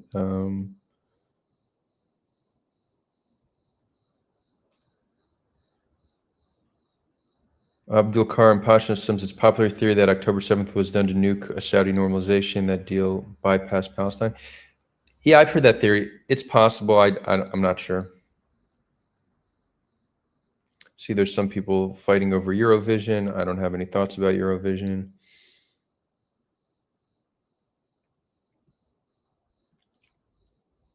But actually, you know what? I will probably, I'll say this about Eurovision. I did see that Israel did win the popular vote in many places. My impression is that is likely a result of the Jewish communities in those countries coordinating and actively working for Israel. And this is within the rules of Eurovision. They didn't manipulate anything. I think you're allowed to vote multiple times or something like that. So I just think more so than Israel being popular, it's we're a tight knit community. We organize well.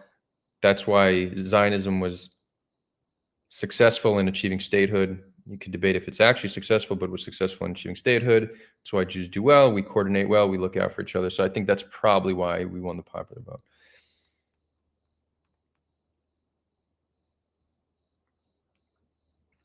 I think that it's also just how the Eurovision rules work, because you could vote for a country, but you can't vote against a country.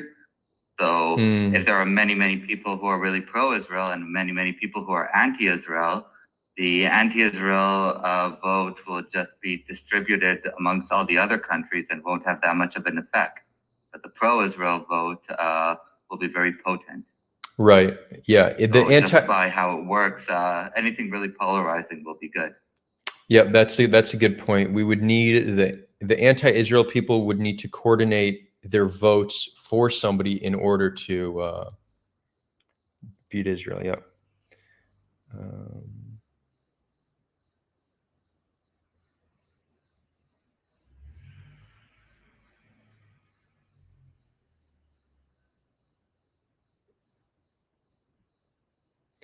So, Yaakov, you're saying Muslims can walk in Tel Aviv, but I can't walk in Damascus and Nablus as a Jew.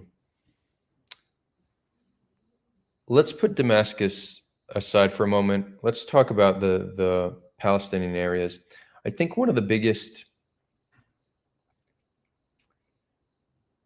it's an effective Hasbara strategy, but it's not really an accurate way of understanding reality. There's kind of this idea that's often promoted that these are two equal sides. So whenever one side is acting different than the other, therefore they're worse, right? They're equal partners fighting, but Muslims are in Israel, but not in Palestine. Therefore, Palestinians are worse. But you can't. You need to account for a power dynamic if you really want to grapple with reality for what it is. I mean, let me just give you an example. In apartheid South Africa, you had Bantustans, these little regions where blacks had to live. There were some black South Africans that lived outside of the Bantustans. Whites weren't living in the Bantustans. So could you imagine a white Afrikaner saying, "Oh, those the black South Africans, why can't I live in the Bantustans, but they could live here?" They'd be laughed at. Like, that's just not a legitimate argument. Right now, Palestinians live under the boot of Israel. They're oppressed by Israel. So I'm sorry that they're just not okay with you living in their towns. But it's not an equal footing here. So, like, if you really want to understand the situation, you need to take into account a power dynamic.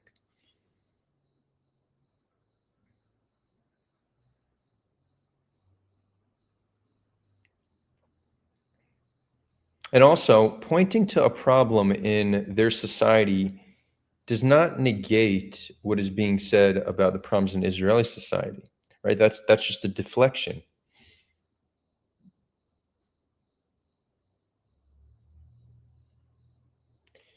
Weinreb has a hard time admitting Muslim and Arab societies are intolerant.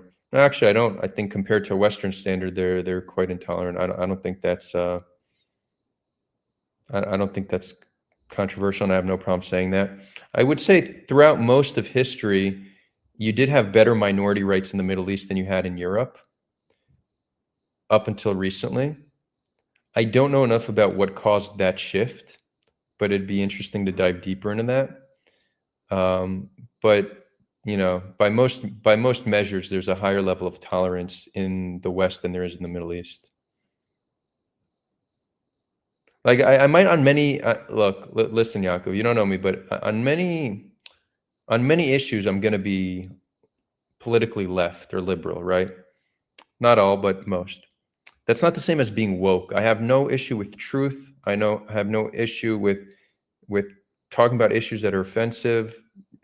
Get that caricature out of your head. That's not who you're talking to here, okay, buddy? In fact, I would say one of the reasons I'm anti-woke, besides the fact that they just seem like they're not having fun in life, like come on, guys, but also they're not really liberal. It's like authoritarian, like trying to control people's language and whatever. I don't want to get into we're not going to make this about wokeness. I've railed on them enough, but it's not a liberal ideology. Anywho, so do you guys want to turn this into after party? We'll bring everyone on, we'll close down the live stream and we'll bring everyone on stage. I think we could do that in a few minutes. I think we'll do let's do 10 more minutes of Q&A, and then we're going to shut this down and bring it over to Discord. Gelato guy says, I have a question. Yeah, sure. There are, if you pretty much got the chat. There's a few more, but go ahead. One talking point. So just keep it in the back of your mind. You could answer it later. But the talking point that I hear by far the most is that what's going on in Gaza is nothing compared to Sudan. It's nothing compared to Myanmar. I wondered if you could maybe comment on that, like maybe some numbers that I can show. That's by far the most common talking point, that what's going on in Gaza in global terms, it's really nothing compared to Myanmar and Sudan, which get nearly zero coverage. Right. So good question. And this happens to be something I've researched extensively, right? There's like a lot of areas of the conflict I'm by no means an expert. This is one where I've actually put in the time to understand. So I don't have the numbers from Myanmar and Sudan in the top of my head. Somebody could look them up, but I have looked into them in the past. When you look at the duration of the conflict and the percentage of the population that's been killed, Gaza's worse. If you look at the rate in which children are dying, meaning how many children are killed per 100,000 per year, you need to go to Rwanda genocide of 1994 to find something worse than Gaza. Now, granted, Rwanda was much worse, but again, all these instances in the 21st century, not even close to Gaza. In fact, we hear about how bad Syria was, and it was bad. Accounting for duration and population size, children in Gaza are dying at a rate of 40 times higher than in Syria. Now, that's one. Numbers-wise, it's just worse. Not if you look at total numbers, right? Like some people what they want to do conveniently is look at total numbers, but total numbers is relevant, but you need to look at it proportionate to population size. Like one of the reasons why the Holocaust was so horrific was not just the numbers, but what percentage of the Jewish population that comprised of, right? Like you just can't remove that from the equation. Now, in terms of like Sudan not getting as much attention, that's not being funded and supported by the West. You have a very different situation where right now, Gazan children are being killed using American weapons. The United States will veto UN Security Council resolutions against Israel. right? It's just not comparable. We did have, let's use Syria, for example. People say, why didn't we hear about Syria? We actually did hear about Syria. Syria dominated the news cycle, and NATO considered invading Syria. And numbers-wise, it was not as bad as Gaza. Yet we considered Assad a war criminal. Now we have Netanyahu, who, again, proportion to population size, is killing far more civilians, so a higher percentage of civilians relative to combatants. And this is being supported by the West. So for Westerners to focus on this more than other conflicts makes perfect sense. Perfect sense. When protesters in the United States are protesting against Israel, they're not really protesting against Israel. They're protesting against their country's support for Israel. Right? So they're just not comparable. Another thing, and I think it was Justin who made this point, Palestinians have had decades to build a movement. So they've built a strong movement in the West, people who care about them, people who support them. So, there is going to be a higher focus, even if all things being equal, there would be more focus on Israel Palestine, because Palestinians have had decades to build this movement. So there's many reasons why there's more focus on Israel. And you could also throw anti-Semitism in the equation and say that fuels it, but you could remove all the anti-Semitism, you'd still have a disproportionate focus on Israel for these other reasons. Downtown Mustala. Anivio, I hope that answers. You could give a follow-up if you want. Meanwhile, I'm going to read Galacto Guy. Adar, do you actually think that Netanyahu's intention is to kill all the Palestinians, meaning the war is not just to get revenge on Hamas, but actually Netanyahu wants them all dead? No, I don't think. I mean, he might want to kill them all. He just knows that it's not a reasonable thing to do. Like, he's not going to get away with it. I think he's trying to ethnically cleanse them, and to ethnically cleanse them, you need to make Gaza unlivable. You need to make it horrific for civilians. So I think there's a strong case that civilians are being targeted, certainly their infrastructure, but civilians as well, in order to make them want to leave. And look, I don't know if it's as simple as like the Air Force saying, okay, here's a civilian building, we're going to bomb it. I think if that was the case, you'd actually have a whistleblower. They just, like, somebody would leak that is a matter of policy. It's more so, okay, we see some suspicious movement in this building, or intelligence tells us that a combatant just returned, is in that building, and this could be like one combatant in a building of like 20 civilians, and they're like, okay, go for it, right? Like, you could technically conclude that it's not targeting civilians, it's targeting Hamas, but at a certain level, like, you just can't differentiate the two. I would even say Hamas can make a similar argument. You blow up a bus, if there's one soldier, or even though just a few soldiers on the bus, you're not trying to kill the children on the bus. You're just, they're just collateral damage, right? So, like, the same logic Israel uses when they blow up a building to kill one or two combatants and multiple families, you could use the same logic for attacking Nova, right? You could say, hey, there's some percentage of those at Nova are IDF, certainly reservists. So yeah, let's just indiscriminately attack, but we know we're going to kill some percentage of combatants. Same with blowing up a bus. Like, you could use the same logic, but at a certain point, if you're killing overwhelmingly civilians, that's just not an acceptable thing to do.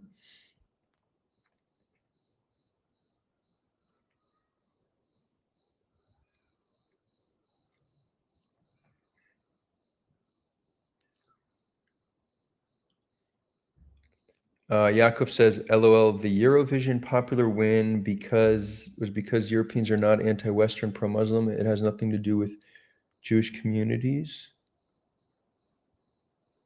Europeans are not anti-Western, pro-Muslim.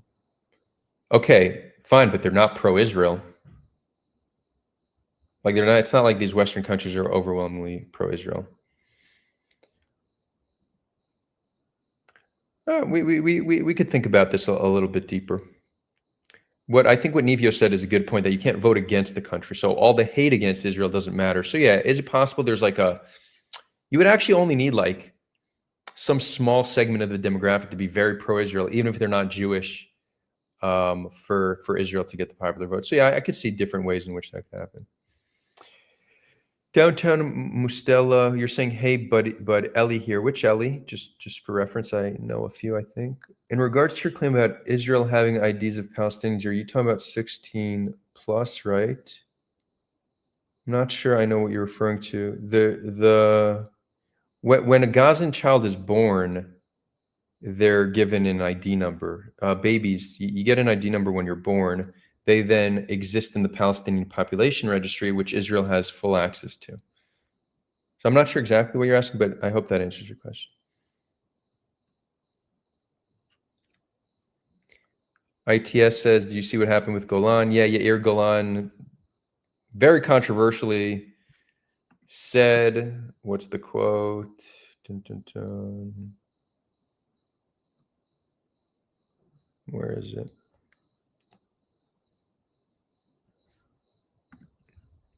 He said, a sane country does not conduct warfare against civilians, does not kill infants. No, he did not say does not kill infants. That's a bad translation. Does not kill infants as a hobby and does not proudly set a goal of ethnic cleansing. Now, there is no institution, no body, no organization more revered and loved than the IDF. So this was very controversial because it was seen as an attack against the IDF. Yair Golan then came out and clarified he's not attacking the IDF. He's attacking specifically this administration, which again, if he wants to have any political relevance, I think that's a move he needs to make. And also IDF, you know, I think that's the right way to look at it. I mean, the prime minister commands the IDF. Like he determines how they act and what they do. He determines to what extent they're being held accountable for war crimes. He helps determine the energy in which they enter, right? Like they entered on the back of a speech where he said, we're fighting Amalek. You know, Amalek is, for those who don't know, God commanded the Jews commit genocide against Amalek. So very irresponsible for him to describe Palestinians as Amalek and then send soldiers in, right? So ultimately Netanyahu is responsible. But yeah, that good for him, and he has been hawkish, more hawkish than what I would have hoped for in other regards. Maybe he really is that way. Maybe he's just trying to be politically relevant. But I do think I'm going to vote for him, and his statement yesterday definitely increased the chance that I vote for him. Yaakov Mishka says power dynamics. The Nazis were weaker than the West. Okay. That's completely irrelevant to what I said. Like, it's just, okay, yes. Sometimes two warring parties, one is weaker. That has absolutely nothing to do with the situation where one population is literally living under the boot of another population and then expecting their society to be the same as your society. It's just irrelevant what you're saying. It's funny because like Jews, like we're known to be smart people, but then when it comes to this whole Hasbara thing or like critically thinking about Israel Palestine, we go straight retarded, and we're allowed to say that word again, so don't get triggered. Retarded is back. We're allowed to say it. Now, like seriously, just otherwise intelligent people just have zero capacity for critical thinking. Yaakov, I have a feeling you're a smart guy, and if you would actually critically think about the difference between Nazi Germany in the West and Israel Palestine, you just wouldn't say that. Negas Afro Donel, shalom from an Eritrean Jew in Denmark. Okay. Hi, Negas. And then you go, you are anti-Semitic troll. Oh, I guess Negas came in and left real quick. You didn't like what you were hearing? Because you did say Am Yisrael Chai. So, okay. Definitely not anti-Semitic. Well, I guess it depends on the day, right? Am I a troll sometimes? Or maybe you're triggered at someone else. Let's see.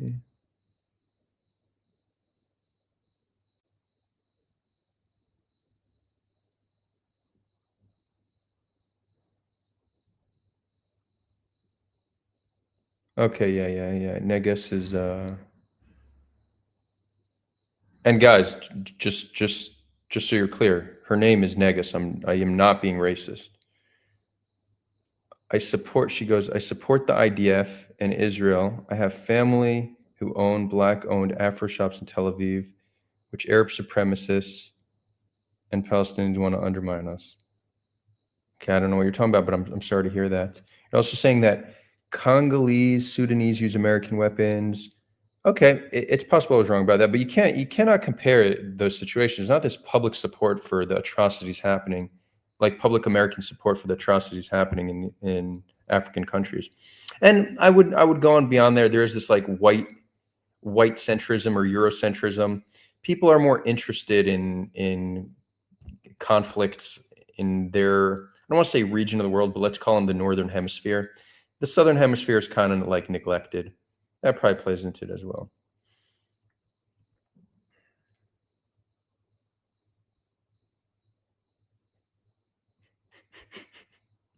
Negus goes, lies. Bibi is a father and a good dad. Stop lying. I think who are you even talking to right now?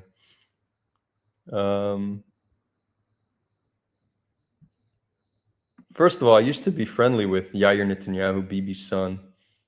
He's a tool, but we used to hang out. Is he a good dad? I don't know. I know he has one daughter that he kind of like abandoned. Do you guys know he has like an older daughter, a religious woman who he kind of just like ignores? So I don't know if he's a good father, but I don't even know why that's relevant. And Negus, you're saying this is not genocide. Yeah, I guess you just know more than all the scholars on genocide in the world and all the human rights organization. What are the chances that just like some Israeli just happens to understand how to define genocide better than the scholars? Okay, I guess. Yeah, that's a compelling case. Please don't talk bad about Israel. Look, it's hard for me to not speak honestly about things. I'm in Israel right now. My entire family lives here. My family currently relies on Israel for its protection, and Israel is on a suicidal path. It's driving off a cliff. You cannot fix what you don't criticize.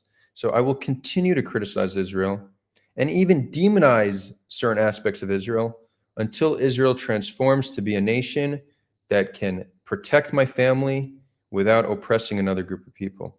I'm not going to stop. And you being so protective with your head in the sand is doing a great disservice to your country. There's like a saying, like a nationalist will blindly support their country no matter what they do. A patriot will strongly criticize their country in order to change it. So be a patriot.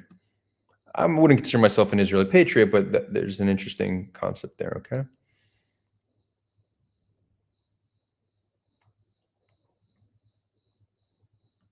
Fix your Stockholm syndrome, sure, Negus tells me. How would this be Stockholm syndrome? I think you're probably not using that term properly, but you're welcome to elaborate.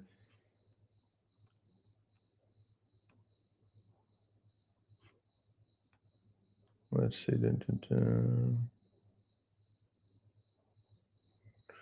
The reason we have knife stabbers in Israel is modern day sympathetic Jews like you. This is what our new friend Negus here says. Can somebody try to make sense of that one? So because I'm critical of Israel and sympathetic to the Palestinians, my sympathy for Palestinians motivates Palestinians to then go and stab Jews in Tel Aviv. Oh man, Negus, you're embarrassing yourself. Okay, I'm gonna just move on to other people, but it was good chatting with you. Abdul Karim Pasha says, have you seen the study from The Economist that said the Gaza death toll could be as high as 109K? Maybe the IDF estimates that 20 Hamas killed. I didn't actually read that, but that's not far-fetched. It could be in that range. And the IDF estimate of 20K Hamas killed and your estimate of 4 to 1 civilian combatant ratio are both true. They could both be true. Yeah, they could both be true. I will say the 20K Hamas, though, is highly suspicious for a few reasons. One, Why wouldn't Israel inflate the numbers if they could? There's a PR war. Why wouldn't they? They have an incentive to lie because they haven't shown evidence for their claim and no one's asking for it. That's one. Two, IDF whistleblower said that in these kill zones, which are these no-go zones, everybody who's there often gets shot. Depending on the unit, some will say you shoot everybody, others will say you shoot every man in these no-go zones. Whistleblower said whenever we would shoot somebody in a no-go zone, they were automatically listed as a combatant. So we know that there's an over-reporting of combatants.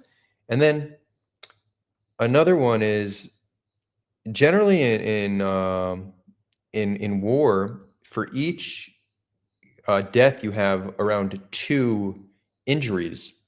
Well, so if they killed 20,000 combatants or like Hamas militants, that means they would have injured around 40,000. But there's only meant to be 35,000 Hamas. The numbers don't really add up, okay? They just don't add up at all. AZ goes, I love that Adar interacts, entertains, and converses with comments that are obviously trolling. Keep up the good work, brother. Thank you. I mean, I think we should be, we talk about such challenging and dark things. We might as well have some fun while we're here, Yaakov Mishka says, we must criticize the Muslims. So I would say that it's okay to criticize things in cultures that you don't like, but if you want people of that culture to hear you, then you need to frame it in a certain way. It can't be hateful, right? The last thing any Muslim is interested in is some Jewish guy who shows no sympathy for Palestinians telling them why Islam's bad. Falls on deaf ears. So why must you criticize them? Who is hearing this critique? Whose minds is it changing? Is the idea to radicalize people against Muslims? Well, if you radicalize people against Muslims, you also in turn radicalize Muslims. Better than focusing on full groups of people, focus on ideologies within groups that you don't like. So for example, many people point out that European Muslims don't have the same values as white Europeans.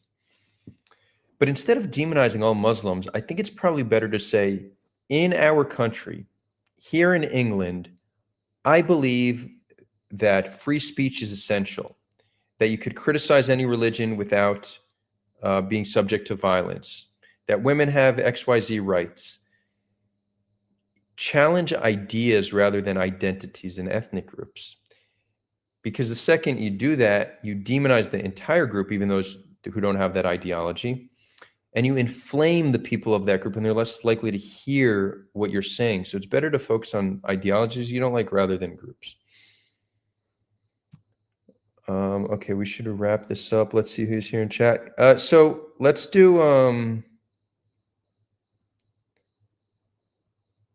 Ellie, I see you're raising your hand. Do you want to bring up the Bibas topic now? Is that why you're raising your hand? We could do that, but I kind of want to shut down the stream and have this be an after party now.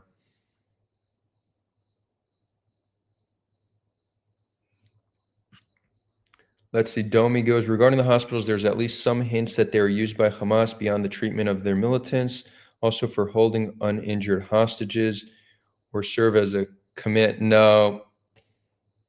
So I mean, some hints. Yes, some hints. Israel's saying so. There's been no evidence of this at all. We know they treat their injured. Maybe you could make the case. Maybe they're hiding out there. But this whole command center, using them as command centers, that's never been demonstrated, and it's easy to demonstrate. IDF, many of them have GoPros. Prove it. That's never been demonstrated. And I don't think there's been a case of an uninjured hostage being held there. I know hostages were there. They were treated there. So if the only hint we have is Israel said so, that's not a hint. Show me a photo. Show me a video. It's very easy to prove this. No, so you're bringing up Al-Shifa, but Al-Shifa, there was never a command center to be found. They proved that there was a tunnel system leading to the hospital, but for sure, this you can know for certain. Every hospital in Gaza has tunnels adjacent to it, leading to it. That's just tactically makes sense. The tunnels are built in order to give Hamas a strategic advantage when fighting Israel. Of course, they want to be able to access hospitals to bring their injured through tunnels. I mean, that's you don't even need proof of that. I could tell you for certain that the tunnels lead to hospitals. Why wouldn't they? That's not the same as hospitals being used for military operations, which has never been demonstrated.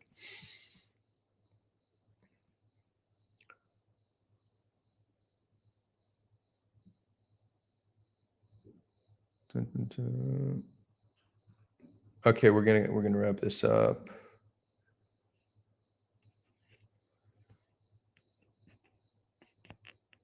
Last thing, Fula Truck says, do you have any reason to feel hopeful? Because I've lost all hope.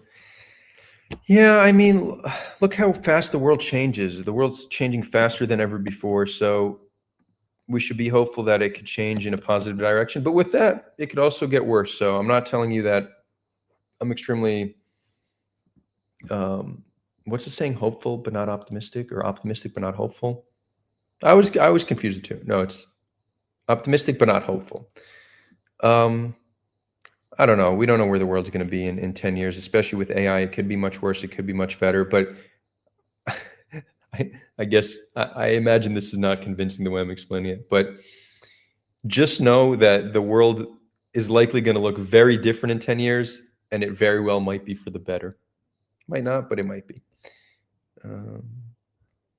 ITS says, do you think Muhammad Sinwar was killed? Yeah, I think he was actually confirmed by Israel. Now, Israel does have a track record of fabrications and stuff, but I don't, normally when they confirm deaths, that's generally pretty accurate.